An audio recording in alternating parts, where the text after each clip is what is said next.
Hi, welcome to Checking In with Amy. My name is Amy Goldberg. I'm a registered nurse with Neighborhood PACE. PACE stands for Program of All-Inclusive Care for the Elderly, that being someone 55 years of age and older, who live in our catchment area. That area is East Boston, Chelsea, Revere, Winthrop, and Everett, Malden, Melrose, Medford, Stoneham, and the Boston's North End. The goal of our program, Neighborhood PACE, is to keep you living in your home in an active, safe manner. Today, my guest is Raul Vidude, who is a nurse practitioner here at Neighborhood PACE. Welcome. Thank you very much for having me. My pleasure. So we've never really talked on my program about any of the respiratory issues. So I thought we would start out with COPD and why it's important for people to know about. Of course. So COPD is a very important disease to know. So it's the third leading cause of death in the United States. Almost 15 million Americans have reported that they have COPD. And more than 50% of adults with low pulmonary function are not aware that they have COPD. So that 15 million figure is likely much larger. So we're talking about letters, COPD. So not everybody knows what that is. So tell me what it is, and let's talk a little bit about the anatomy. Oh, of course. So basically, COPD stands for chronic obstructive pulmonary disease, and there are two major kinds of damage to the lungs that can cause COPD. So we're looking at chronic bronchitis and emphysema. So chronic bronchitis, the lung airways become inflamed and narrowed, and this can lead to a chronic cough that produces sputum, and this is a result of bronchial inflammation.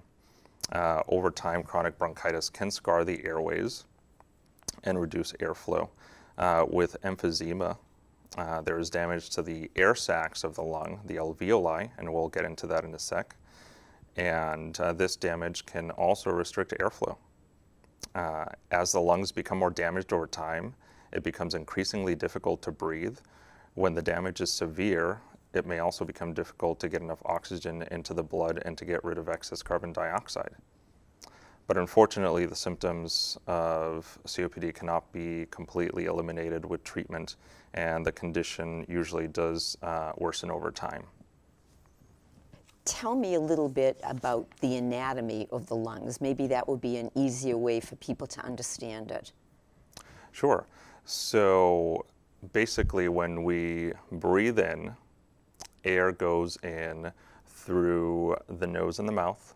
It goes down the windpipe, trachea. It branches out into the bronchioles, and eventually it reaches the alveoli, which are these air sacs that we had spoken about previously. So at the level of these air sacs, oxygen, which you breathe in, gets exchanged with carbon dioxide that's in the blood. So oxygen goes into the blood and then gets distributed to the rest of the body. And that's essentially what happens during breathing.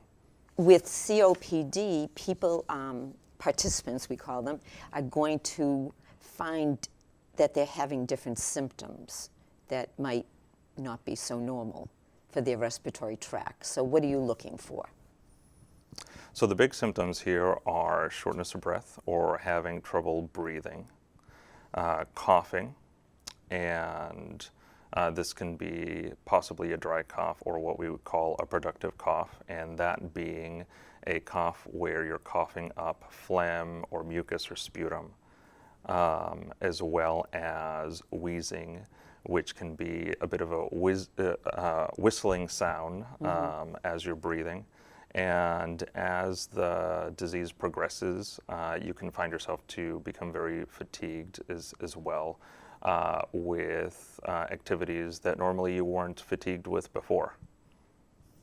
And tell me a little bit about the risk factors, because with every disease there are risk factors. So what can we do to know those?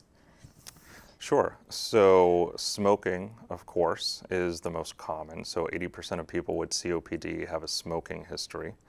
And the amount and duration of smoking contributes to the disease severity. So the more you have smoked, the higher your risk factor for COPD, as well as the higher the risk factor for worsening of COPD if you already have it. There are also environmental exposures, such as long-term exposure to air pollution, secondhand smoke and dust, fumes, and industrial chemicals as well.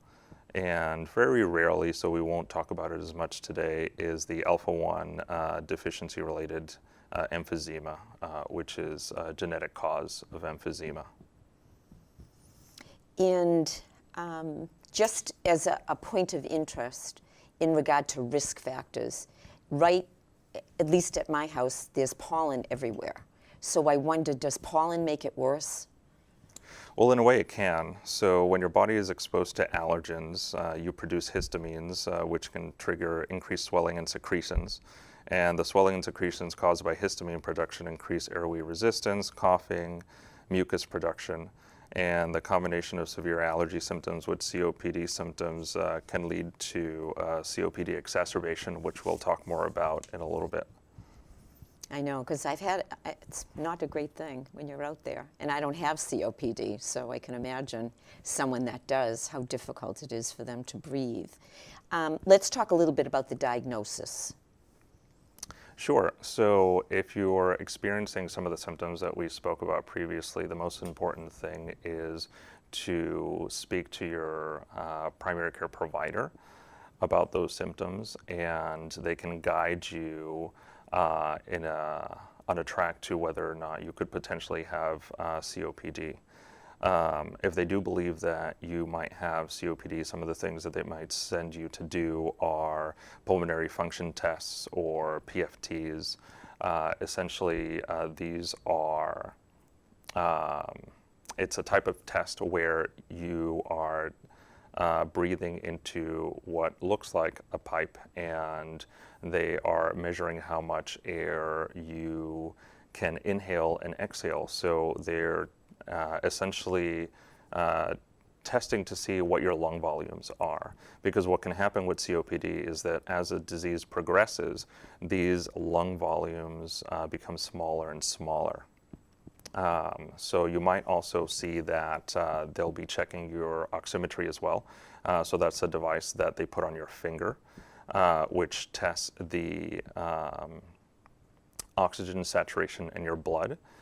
This is a percentage, so it'll go up to 100%, and generally we like to see these numbers above 94, although it does depend on the person, because as COPD advances, it is possible for someone with advanced COPD to, even with oxygen, have a lower than normal oxygen saturation, but that may be their normal. Possibly some blood tests as well, especially during an exacerbation or a flare-up, which we'll talk about in a little bit. And this just adds more information to the oxygen saturation and other information that your providers have.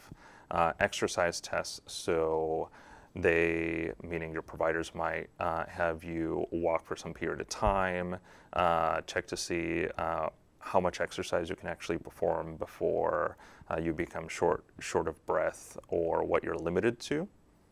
And not necessarily for diagnosis, but there have been times when, through imaging studies such as a CAT scan, we might be looking for something else, and we might find that a person has the signs of what looks like emphysema. That's a lot. It It's a lot to take It is in. quite a lot. It's a lot to take in. So that's how you diagnose it, and I know exactly what you're going to say, but I want to hear you say it. So how can we prevent this? Of course. So more than anything else, it's important for people who smoke to stop smoking. And so what we need to remember with smoking is that, and I said it before, the more you smoke, the more years you've been smoking, the higher your risk is to have COPD. And everyone's a little different, So we can't say that everyone who has smoked 20 years will have COPD. But again, the more you have smoked, the higher risk you have for COPD. And if you are diagnosed with COPD, the more you smoke, if you continue to smoke, then you're also risking advancing the disease faster than it should be. So there's also benefit in quitting smoking, even if you're already diagnosed with COPD. Can it be reversed? Say I stop smoking. So unfortunately, it can't. Okay. So with COPD, the damage that has been done to the lungs has already been done. But we do focus our efforts on trying to prevent further damage, because that is what's going to help you live a longer and happier life. So people really have to listen to you. I mean, this is major. I mean, I like it when my patients listen to me, of I know, course. of course. Yeah. But we can't say it enough. It's Sure. almost like it goes in one ear and out the other for a smoker. I'm Sure. happy and I want to smoke, and if I die of something with respiratory disease, so be it. But then when they get it, a disease that progresses, they're very upset about it, and then there's no going back. Right. So if we can get one little point across today, that would be good. You did mention the word exacerbation a couple of times, pretty big word. So I know another word for exacerbation would be a flare-up. So let's talk a little bit about that. Sure. So essentially during an exacerbation or a flare-up, what's happening is that a person is having a sudden worsening of their COPD symptoms.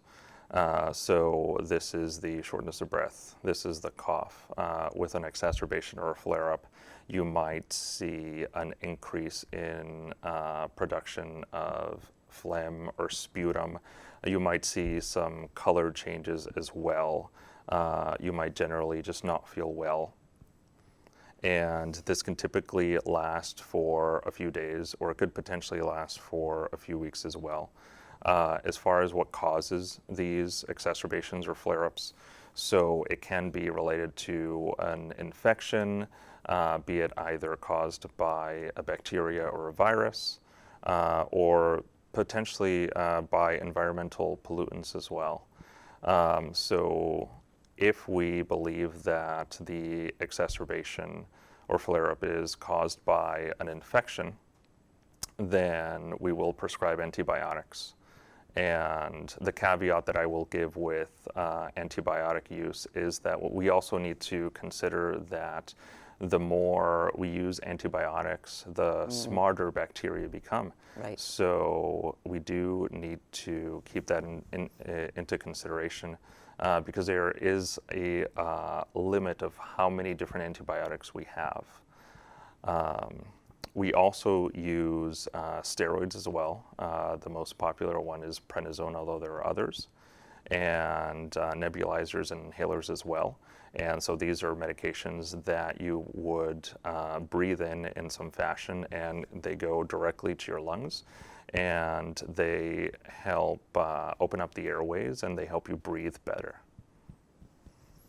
And so we have specific goals for treatments.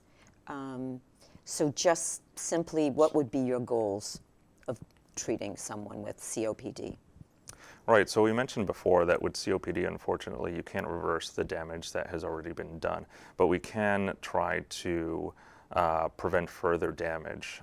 We also want to decrease symptoms, because we want our patients or participants to be comfortable. We want to reduce the frequency and severity of the exacerbations or the flare-ups that we talked about. We want to improve health status, and by that what I mean is that if a patient or participant has other problems as well, such as heart problems, or diabetes, we want to help control these other problems as well, to contribute to the overall health of the person. We want to improve their exercise capacity. So even though the damage to the lungs has already been done, you can still work with rehab or physical therapy, occupational therapy, to try to increase your functional capacity or the activities that you're able to do during the day. And ultimately, we would want to, again, help you lead a healthier and happier life, if that is your goal, to prolong your life, life prolongation as well, through the prevention of the advancement of the disease. So some common treatments that you were just touching upon? So as I've said before, smoking Yeah. is a significant contributor to COPD. So anyone who smokes should talk to their providers or clinicians about how they can quit smoking. There are several treatments as well. The most important thing, of course, is to remember that you have to be willing to make the effort as well. Right. During advanced disease, sometimes participants or patients will need oxygen as well. Right. We mentioned rehab, doing exercise, increasing your functional abilities, vaccinations, specifically to prevent respiratory disease. So there are two vaccines out there that help prevent pneumonias, and those are the Prevnar 13 and the Pneumovax. So those are a couple that we look to vaccinate people with. As well as, it's always important to make sure that you get your annual flu shot as well. Right. And the caveat with the flu shot is that we all have to remember that when we take the flu shot, we're not just taking it for ourselves, but we're also taking it for our loved ones and our community, because it's not just about making sure that I don't get the flu, because I may get the flu and I may survive the flu, but I may give the flu to someone else who may not. And that's important as well. Very. So lastly, I'd like to touch upon the medications as well, and I'll try not to get into too much specific information. But generally, the medications I like to lump into a couple of categories, and these are my generalizations. There are medications in COPD that we use to try to prevent the disease, and there are medications that we use as rescue medications when symptoms are worse. And I've noticed that sometimes people can confuse the two. So the medications that are used for prevention are medications that are meant to be used every day on a schedule to make sure that you try to prevent the symptoms of COPD. And the rescue medications are medications that you keep on hand just for when you need them, when it just so happens that you start to notice some of those symptoms coming back. And these are some of the things that I've noticed some people get confused with. And it's certainly something that if you have COPD, you would want to talk to your clinician, your nurse practitioner, your doctor about to make sure that you're taking your medications correctly.